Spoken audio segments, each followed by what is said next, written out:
Et bonjour encore une fois à vous tous. Privilège pour moi, c'est un plaisir surtout aussi d'être avec vous par l'entremise de la technologie. Et juste avant d'aller plus loin, j'aimerais commencer par un court mot de prière et que Dieu puisse faire son œuvre dans nos vies, dans votre vie et dans l'Église. Seigneur notre Père, nous voulons te remercier de ce privilège que tu nous donnes envers et malgré tout dans ce confinement d'être ensemble. Ensemble, Seigneur, pour apprendre davantage, Seigneur, et de comprendre davantage, Seigneur, ce qu'est l'Église. Et nous te prions que tu puisses ouvrir nos cœurs, ouvrir notre intelligence, que tu puisses me donner de ton esprit pour apporter, Seigneur, un enseignement qui va avoir un impact, Seigneur, dans chacune de nos vies. Père, fais ton œuvre, Seigneur, et aide-nous Seigneur, jusqu'à ce que tu reviennes. Dans ton nom précieux, nous demandons ces choses. Amen. Amen. Wow, quel privilège on a. Et juste avant, j'ai pas l'habitude de faire ceci, mais on a entrepris de faire une série d'enseignements concernant l'importance d'être une église pour notre époque. Et on sait qu'il y a des principes de base, des principes bibliques pour l'établissement de l'Église. Et il est nécessaire, je pense qu'il est nécessaire de savoir trois choses particulièrement. Premièrement, on doit dissiper et éliminer les erreurs au sujet de ce qui constitue vraiment l'Église. On va regarder ça ensemble. Ensuite, de définir ce qui sous-entend l'expression également de l'Église locale. C'est quoi ça, l'Église locale? Et en dernier lieu, à essayer de simplifier l'approche de ce sujet vital qu'est l'Église. Mais juste avant, j'ai pas l'habitude de faire cela, mais j'aimerais vous lire un extrait d'un livre que j'apprécie qui s'intitule Éloge à la discipline. Alors, si vous aviez un livre que vous aimeriez vous procurer, moi, je vous conseille fortement ce livre, Éloge à la discipline de Richard Foster. Et au chapitre premier, il parle des disciplines spirituelles, qui dit que la discipline spirituelle, c'est la porte de la libération. Et je crois que c'est vrai, la discipline spirituelle, Jésus il dit, vous connaîtrez la vérité et la vérité vous rendra libre, elle vous affranchira. Et il dit dans ce chapitre-là, je vais lire une partie. Il dit, le manque de profondeur, c'est la plaie de notre siècle. Il dit, la doctrine de la satisfaction immédiate est un problème spirituel fondamental. Ce dont on a désespérément besoin aujourd'hui, il dit que ce n'est pas un plus grand nombre de gens intelligents ou doués, mais de gens profonds. Et ça, c'est important qu'on comprenne cela. Et la profondeur, c'est peut-être pas tout à fait ce qu'on pense, tu sais, là. Alors, il dit, nous ne devons pas, il dit, un peu plus loin, nous ne devons pas nous laisser convaincre que les disciplines s'adressent uniquement aux géants spirituels et qu'elles sont par conséquent hors de notre portée ou seulement aux contemplatifs qui consacrent tout leur temps à la prière et à la méditation. Il dit, loin de là. L'intention de Dieu est que les disciplines de la vie spirituelle soient pour les êtres humains ordinaires. Des gens qui ont un travail, qui s'occupent d'enfants, qui font la vaisselle et qui tondent la pelouse. En fait, c'est dans le cadre de nos relations avec notre conjoint, nos frères et sœurs, nos amis et nos voisins que les disciplines s'exercent le mieux. Un peu plus loin, il dit, nous ne voulons pas être, nous ne voulons pas être des débutants. Ça, c'est vrai. Mais soyons convaincus du fait que nous ne serons jamais rien d'autre que des débutants toute notre vie. Ce qu'il veut dire, en fin de compte, à travers cette citation-là, c'est qu'on est toujours appelé à apprendre. Et depuis ma conversion, j'apprends à devenir une personne meilleure, à devenir un membre du corps de Christ digne de ce nom. Et on va regarder ça ensemble et j'aimerais aussi vous donner euh, j'ai lu juste avant de commencer cette étude, j'ai lu une illustration que j'avais serrée dans mes notes à quelque part.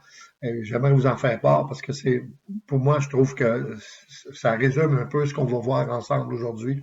Il dit c'est un prédicateur qui est allé visiter un jour une prison et des détenus lui a demandé s'il le reconnaissait. Et le pasteur a mentionné, il dit non, non, je ne me souviens pas de vous. Mais alors le détenu il dit, mais vous m'avez sorti du pire ghetto de New York. Vous m'avez donné une lettre pour me présenter à une mission où j'ai pu trouver nourriture et logement. Mais vous m'avez d'abord amené chez vous et vous m'avez donné du linge. Vous m'avez aidé à m'habiller parce que je tremblais trop et que je n'y parvenais pas à le faire tout seul. Vous m'avez ensuite brossé les souliers, vous m'avez parlé de Jésus, mais je ne me souviens pas du tout de ce que vous m'avez dit à propos de Jésus, parce que ça ne m'intéressait pas. Je n'ai cependant jamais oublié que vous avez ciré mes souliers, et je veux maintenant recevoir Jésus. Je sais que c'est l'amour que vous aviez pour lui qui vous a poussé à faire pour moi cet humble geste. Wow!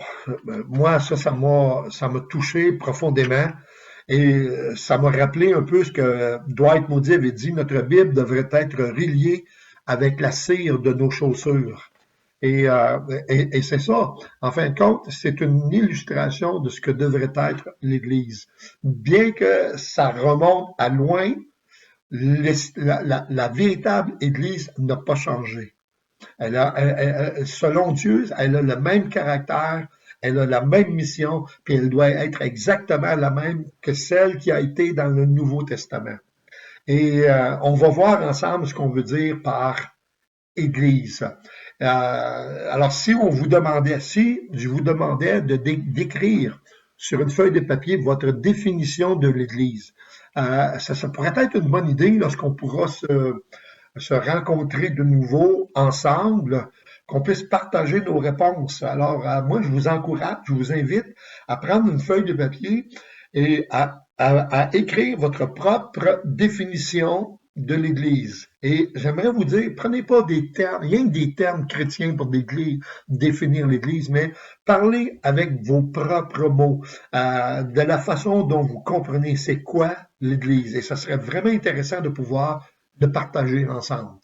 Alors, pour nous, pour une grande majorité des gens, l'Église représente une des trois prochaines choses. Premièrement, pour certains, c'est un édifice dans lequel des gens se rencontrent pour adorer Dieu. Pour une deuxième catégorie de gens, c'est un endroit où les gens accomplissent des activités religieuses ensemble. Et troisièmement, pour certains, une église, c'est une dénomination, comme par exemple l'église catholique, l'église évangélique, ça peut être l'église mormone, l'église des témoins de Jéhovah, peu importe. Pour plusieurs, une église, c'est une dénomination. Je sais, et même si je l'ai répété souvent, je le répète encore, l'Église, au départ, n'est pas un bâtiment, elle ne sera jamais un bâtiment. L'Église, c'est une compagnie de gens rachetés par la grâce de Dieu au travers de la foi en Jésus-Christ et de son œuvre salvatrice.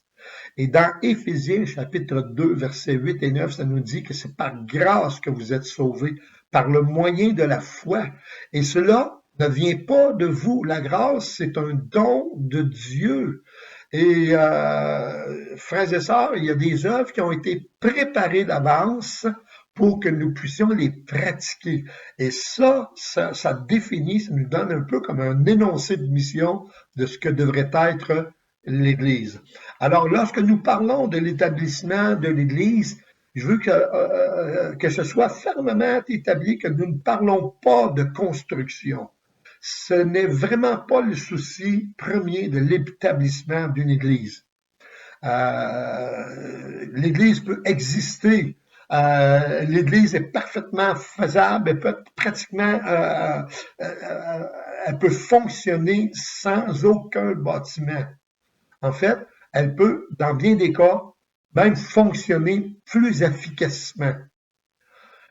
Alors, frères et sœurs, très important qu'on puisse comprendre ces choses-là, d'abord et avant tout. Une des choses que je aimerais partager, je crois que c'est l'image de l'Église qui doit changer. Et ça, pour moi, je trouve que c'est très important. C'est très important, c'est très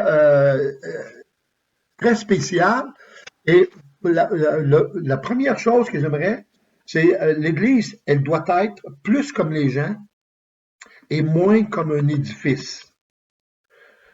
Voyez-vous, j'espère qu'on comprend. Elle doit être plus comme les gens, puis moins comme un édifice. Dans son ministère terrestre, Jésus s'est concentré à atteindre les gens avec le message du salut, et il est toujours allé là où les gens étaient. Quand on regarde dans la parole de Dieu dans l'évangile de Luc, au chapitre 5 et le verset 15, nous lisons ceci. Sa renommée se répandait de plus en plus et les gens venaient en foule pour l'entendre et pour être guéris de leur maladie.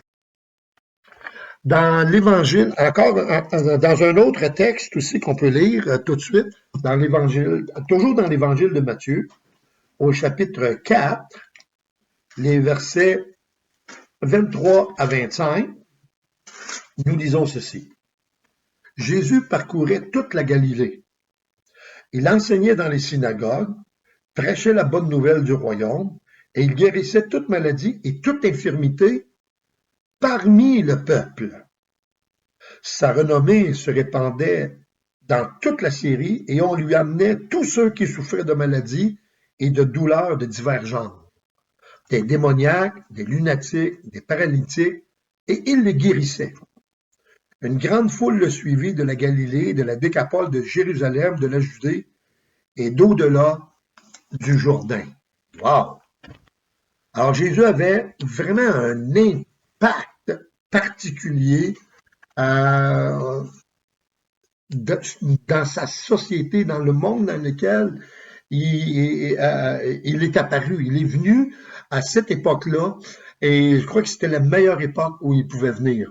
Alors il faut être plus comme les gens et moins comme un édifice. Et quand il est écrit, quand on a lu dans Matthieu chapitre 4, verset 23, il est dit que Jésus parcourait. Et le verbe parcourait est intéressant parce que il vient du verbe grec, c'est le mot periago, qui lui vient de la racine peran qui signifie de l'autre bord. Et ça, je trouve ça intéressant. Est-ce que ça vous fait pas penser à un chant qu'on chante parfois qui dit « Si la mer se déchaîne, si le vent souffle fort, Jésus nous dit « Allons de l'autre bord ». Jésus parcourait, il voulait amener les gens de l'autre bord. Ce côté-ci, on sait, le monde dans lequel on vit, il y a la souffrance, il y a des querelles, des divisions, des guerres, famine, toutes sortes de choses. On vit même présentement une pandémie à l'échelle de la planète. Il y a du mal. Le monde est sous l'influence du malin, puis le malin, ce qu'il veut faire, c'est répandre le mal. Mais Jésus dit, allons de l'autre bord, parce que de l'autre bord, il n'y a pas de souffrance, il n'y a pas de querelle, il n'y a pas de division, il n'y a pas de maladie, et on est dans la joie, dans l'amour, dans la paix, dans la bonté, et c'est un royaume, ça va être dans un royaume parfait, idéal. Et au départ, on a été créé pour vivre dans un monde semblable, mais on sait toute l'histoire, le péché était venu et ça l'a influencé les hommes au point que le mal s'est propagé de plus en plus. Ben, ça, on pourrait en parler plus tard. Alors, plus souvent qu'autrement, Jésus exerçait son ministère à l'extérieur des synagogues. Bien que dans le passage qu'on a lu, il dit que Jésus entrait dans la synagogue et il parlait, prêchait la bonne nouvelle, mais c'est parmi le peuple. Il allait de village en village, il allait de ville en ville, puis il prêchait la bonne nouvelle du royaume des cieux, du royaume céleste. Il disait souvent, repentez-vous car le royaume des cieux est proche. Et c'est encore le fait, encore le cas pour aujourd'hui. Alors, souvenons-nous de ceci. L'Évangile plonge ses racines dans la grâce de Dieu, c'est-à-dire que Dieu donne la vie éternelle à des pécheurs qui ne le méritent pas. Moi, je ne méritais pas le ciel.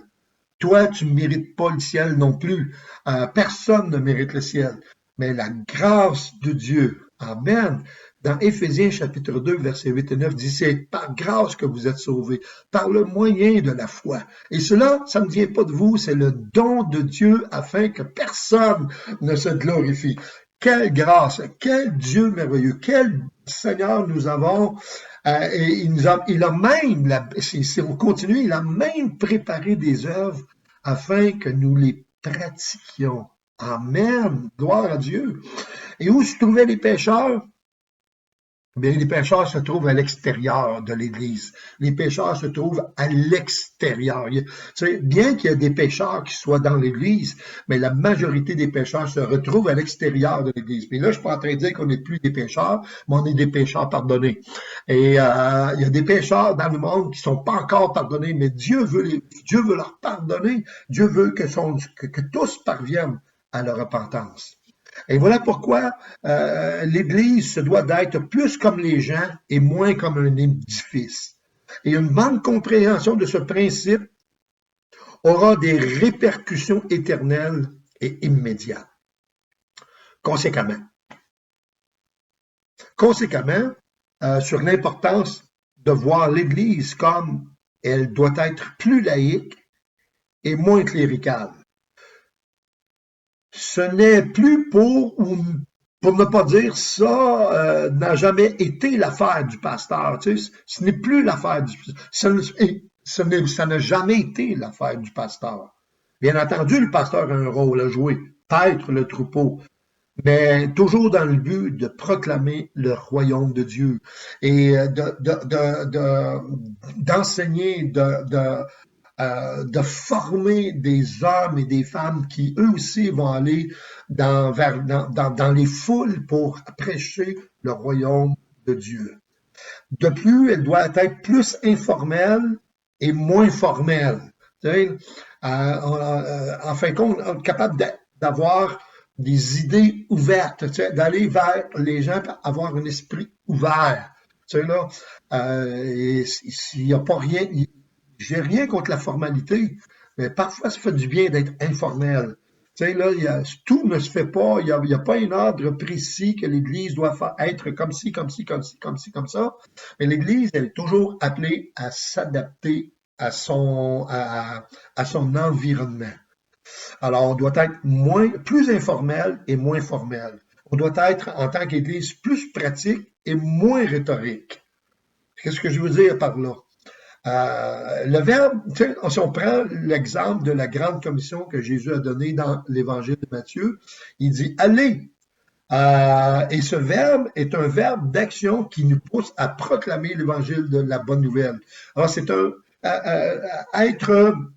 que je veux dire, être plus pratique et moins rhétorique.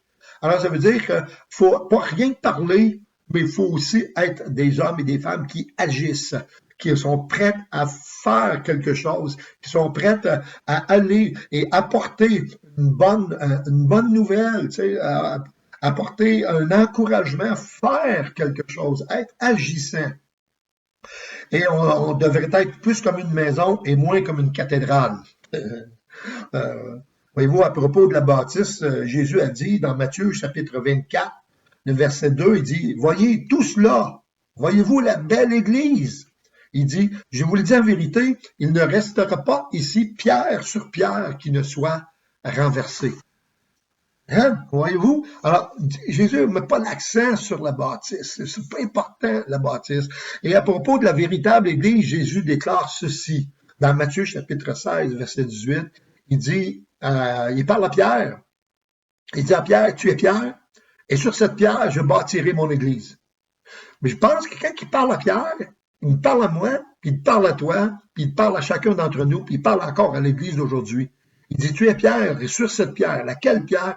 La pierre de la foi. La pierre sur laquelle que je veux bâtir, c'est la foi. Et Jésus bâtit son Église. Et il dit ceci, et les portes du séjour des morts ne prévaudront point contre elle. La bâtisse, elle va s'éteindre. La bâtisse, elle va être détruite un jour ou l'autre.